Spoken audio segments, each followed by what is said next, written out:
Okay, in this section we're going to start adding in-betweens for our walk. Now, in a typical march time walk where each step is 12 frames, there is a challenge to doing in-betweens for this, because if you're doing in-betweens, typically the expectation of an in-between is that you're literally drawing in between the position before and the position after, where you're trying to make it exactly in between. In this case, you may notice that there are 2 frames between each point of the walk. So when we're in-betweening, we have to be careful, because these in-betweens are not actually going to be directly in between this position and this position, or this position and this position. They're going to be 2/3. So this frame, this drawing, should be closer to this one, where this one needs to be closer to this one. This one's going to need to be closer to this one. This one's going to need to be closer to this one. So that's going to be one of the challenges of doing the in-betweens for the walk cycle, is the fact that we're going to have to guess a little bit and favor one drawing over the other. So we'll just do it straight ahead. So we're on frame 2. Frame 1 is the contact, frame 4 is the down. So I'm going to delete this, turn on the onion skin. Now this frame is closer to 1. I need it to be closer to this position, the red position, than it is to the green position, the later frame. And the weight-bearing leg, or the one that's going to be weight-bearing, is the red leg. So again, I want to make this closer to the red drawing and farther from the green.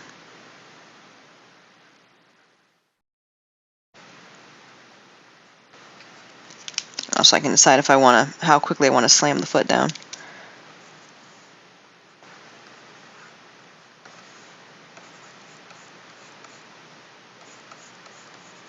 In any place that's overlapping, I should probably try to make sure that hits.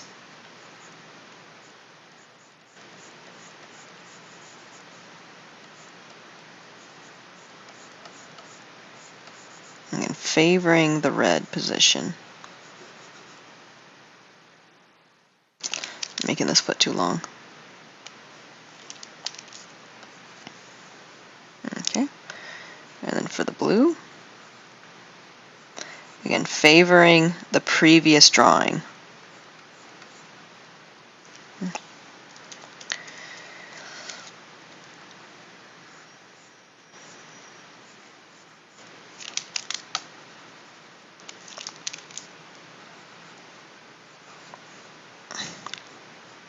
That's one of the challenges, because it should be in between the red and the green, but closer to the red, favoring the red.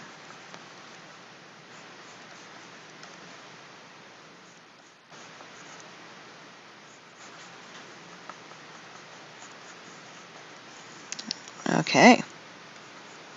Now the next drawing, since we have an in-between that favors frame 1, frame 2 favors frame 1. So you might be able to get away with just doing a direct in-between between 2 and 3, because it will automatically make this one closer to 3 than 2 is, if that makes sense.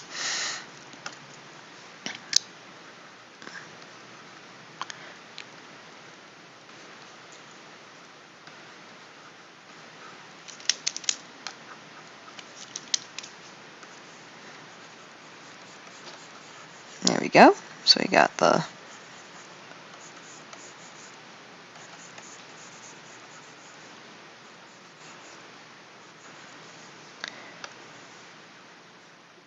weight transfer, switching to blue for the back leg.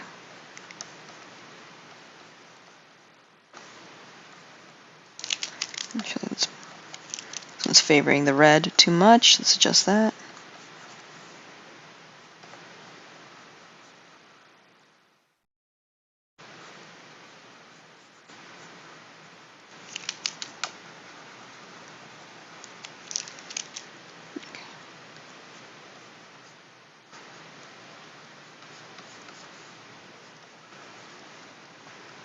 Okay.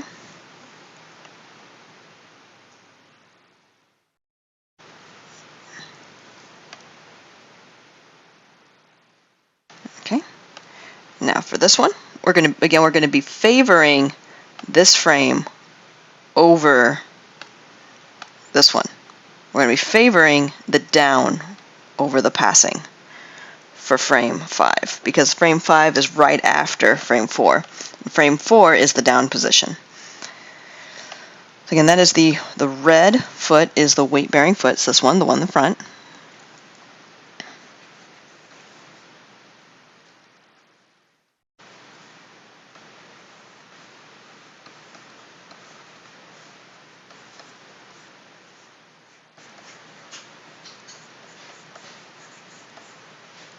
Again, it's closer to the red than it is to the green.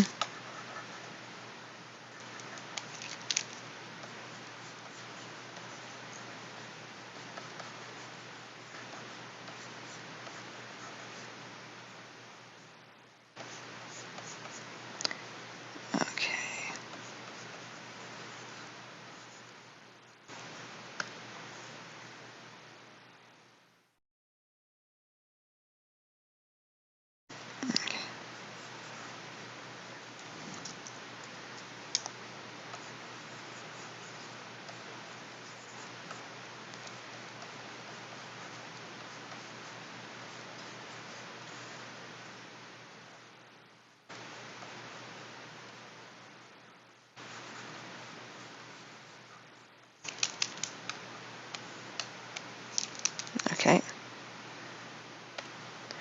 And now this one.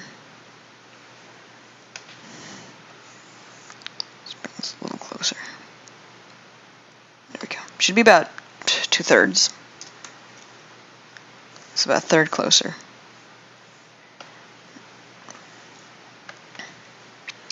Okay.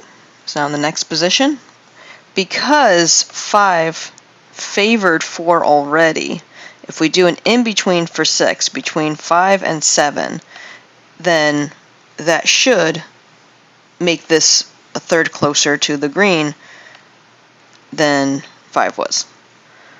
So we're going to go with the red foot, put that about halfway.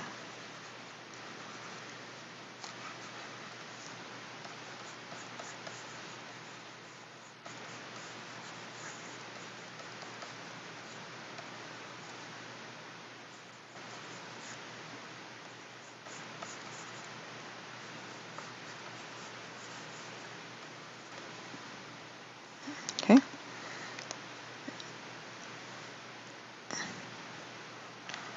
And something that I look at when I'm doing in-betweens, I look at the negative spacing between the limb I'm drawing and the limbs before and after. I'm trying to make it roughly even unless I'm favoring.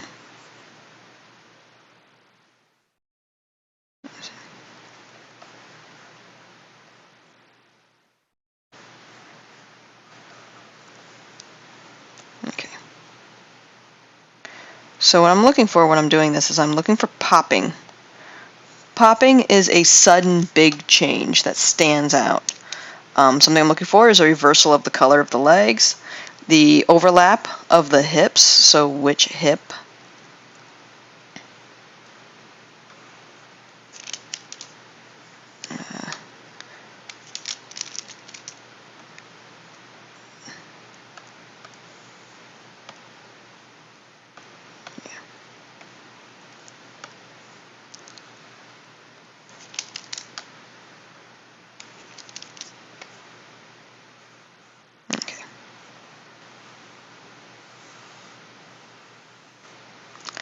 Alright, so for this frame,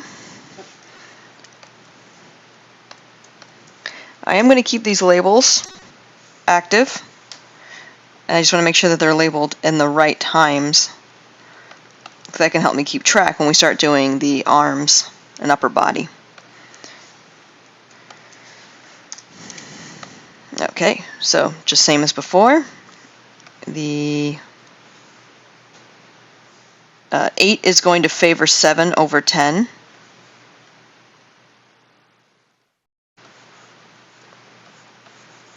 It should be about 2/3, or like a third closer to the red than it is to the green.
I made the top of the foot too high, so just adjusting that.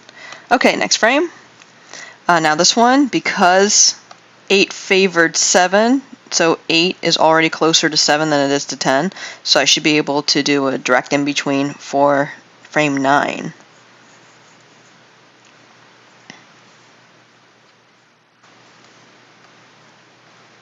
Now you can also do this backwards. You could have favored the later frame and do the later one first, so 9 first, and then do 8. I'm just doing it straight ahead because I feel like that would be a little bit easier to follow, especially if you're doing this for the first time. I think the jumping back and forth on the timeline can get confusing if you're not used to it.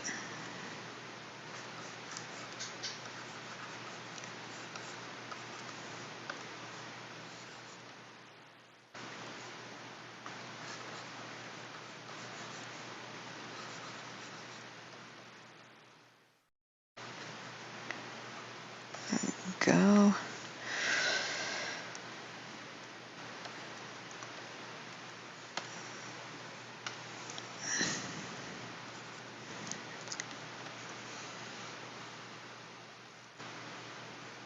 Okay.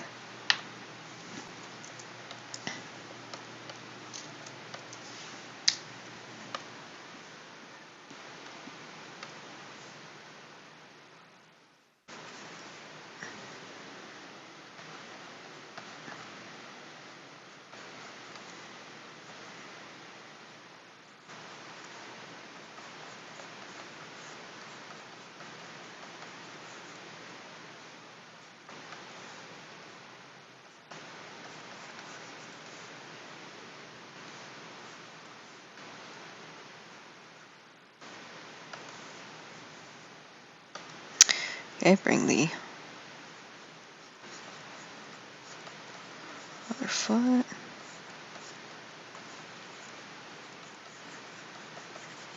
This one's a pretty big change.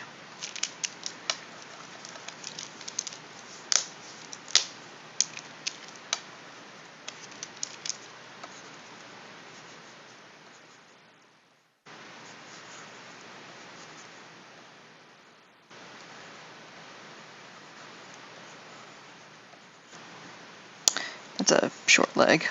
Made her leg too short there.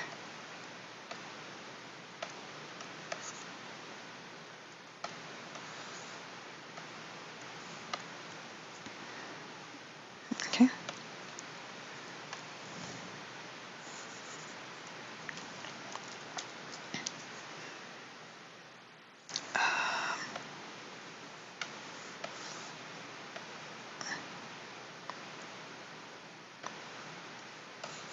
I think I made her thigh too short.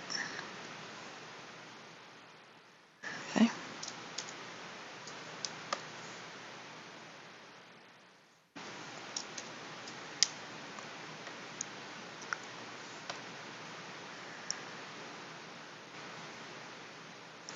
Yeah, I think I made her thigh too short.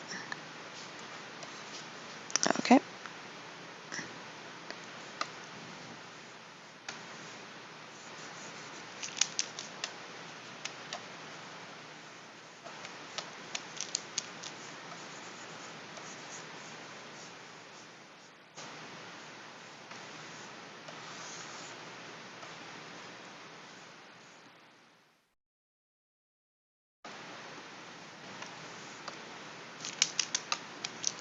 Okay, so next frame.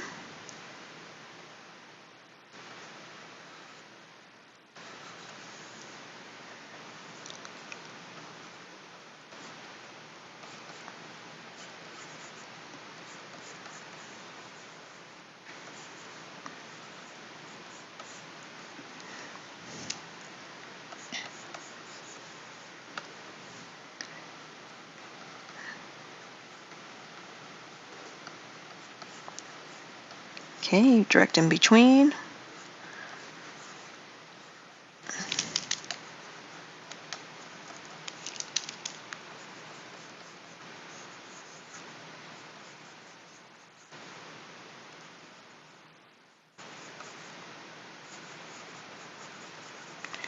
Okay.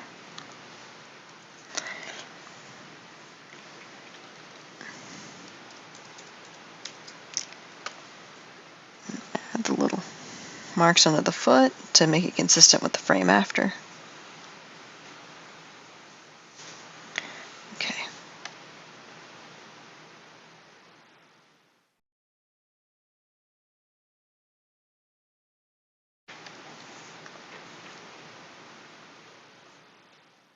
Okay.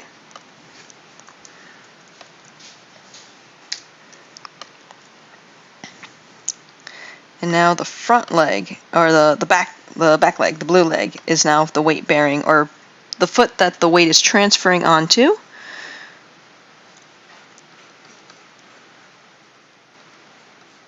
There you go.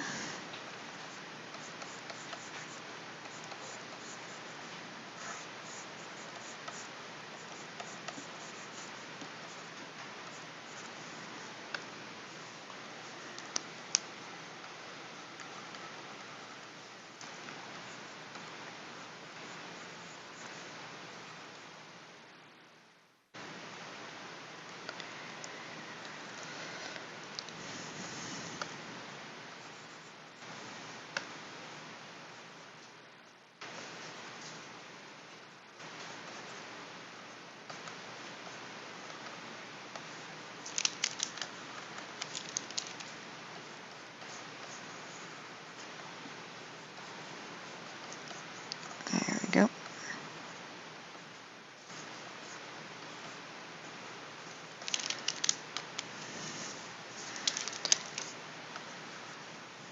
Okay, and the next position, in between.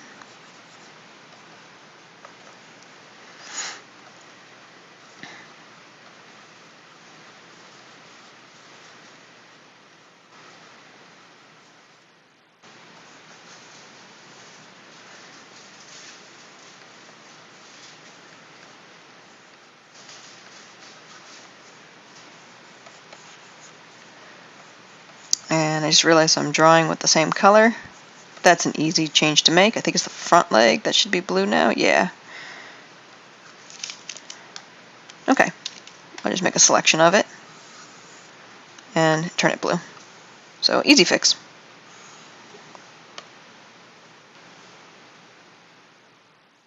Okay.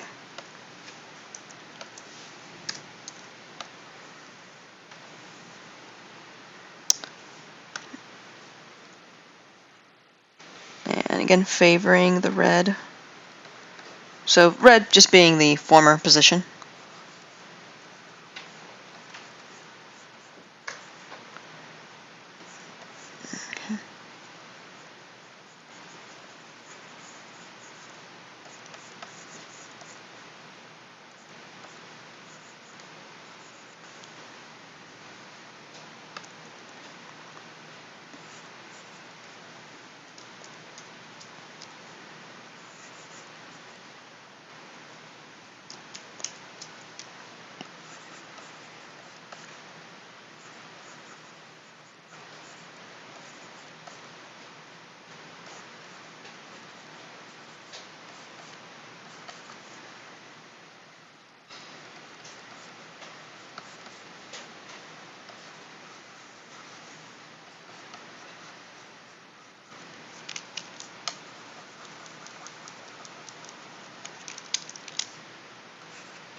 Okay.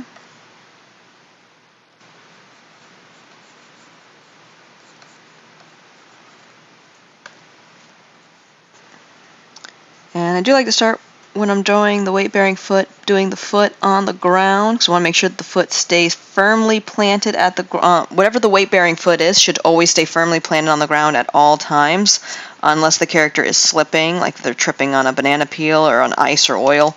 In that case, the body needs to react to that. We do not want the foot to go up and down or slide around. It is technically sliding a little bit here because we're animating the character in place like they're on a treadmill. If we were walking them across the stage, we would want to keep the foot firmly planted firmly planted both X and Y. But in this case, since they're walking like they're on a treadmill, we do have some sliding of the feet, but we need the sliding of the feet to be even throughout, because when we walk them across the stage, we want to make sure the foot doesn't float around, that it looks as planted as possible. Okay. Okay, starting to look decently like a walk.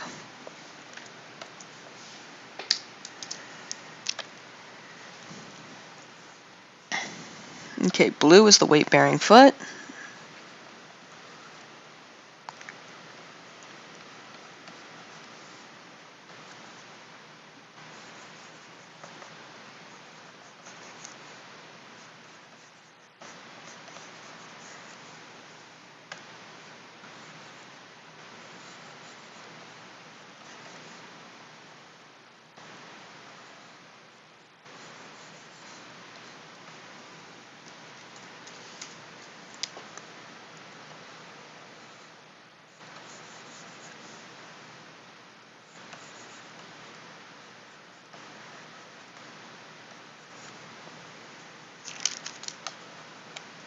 And I'm just erasing any place where the blue is overlapping the red. I don't want to lose track of which foot's in front and which one's in back. Again, that's a really common mistake we always want to try to avoid. And I believe it's the red foot that's in the air. It is.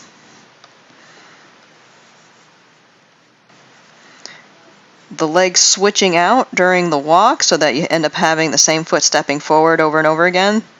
That kind of thing is a really common mistake in walks, and it can really throw you off.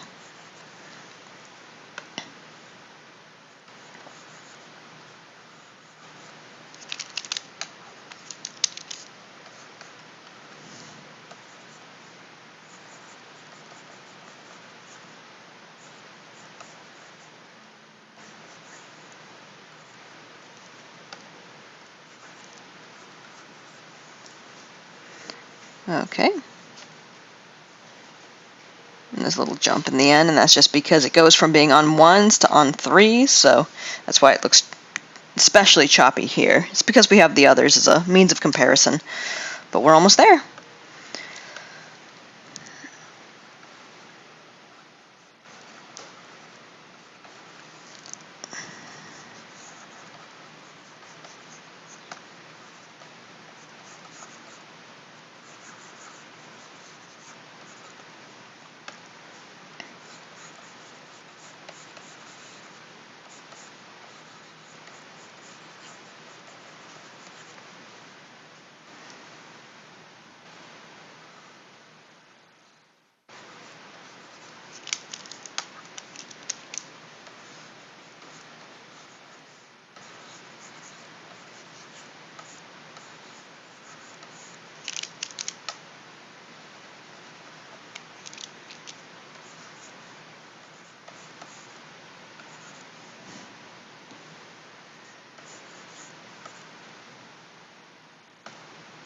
Okay.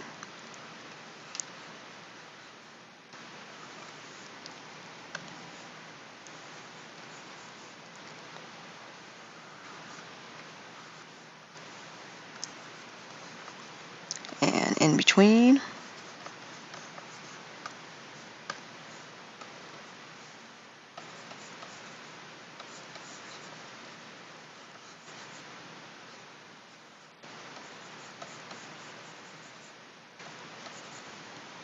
Okay. This foot maybe could use a little more rotation, so there's a little bit more change. See if that looks good. Okay, there might look like a little jump at the end, and that's just because this frame and this frame are the same. So it goes from being on ones to on twos for that brief moment. So I'm just going to bring this last red bracket, the work area, down to 24. So that should be more seamless. There we go. And if this is flickering around and it's hard to look at, like a subliminal message, you could just turn off labels. And there we go. We've got ourselves a walking pair of legs. They are walking on ones. Whatever indication you have as to which leg is in the front and which leg is in the back should be consistent, so you shouldn't have the legs flipping around. Check for the proportions of the legs and the feet to make sure that they don't get larger or smaller or longer or more narrow at any point during the walk. Check the hips and make sure they are rising up and down in some way. They should not be level. Also check your feet to make sure that one and the Y value is staying the same. So the Y position, the height. The height of the feet are staying in the same place. It's helpful to have a ground plane for them to be walking on to make sure that they are flat on that ground.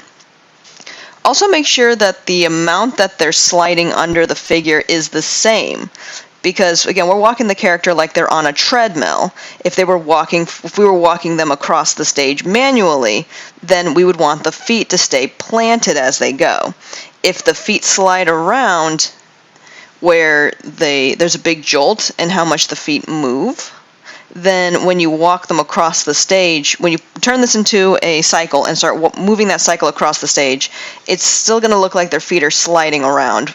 There's probably going to be a little bit of sliding regardless, but we want to make sure to minimize that sliding. If the feet move in a very even way, then if we match the speed of the transfer, the speed of the character moving across the stage or drifting across the stage with the way their feet are looking, or the way their feet are moving, then it will hopefully look like the character's feet are planted on the ground. We want to try to avoid sliding around.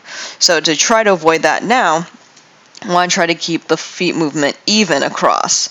Definitely not jolting forward. The foot should never, once it's planted, should never slide forward. It should always keep going back in a walk cycle, unless the character's walking backwards. So there we go. We have the feet walking in a cycle on ones, with the contact, the passing, the down and the up and down movement in the hips.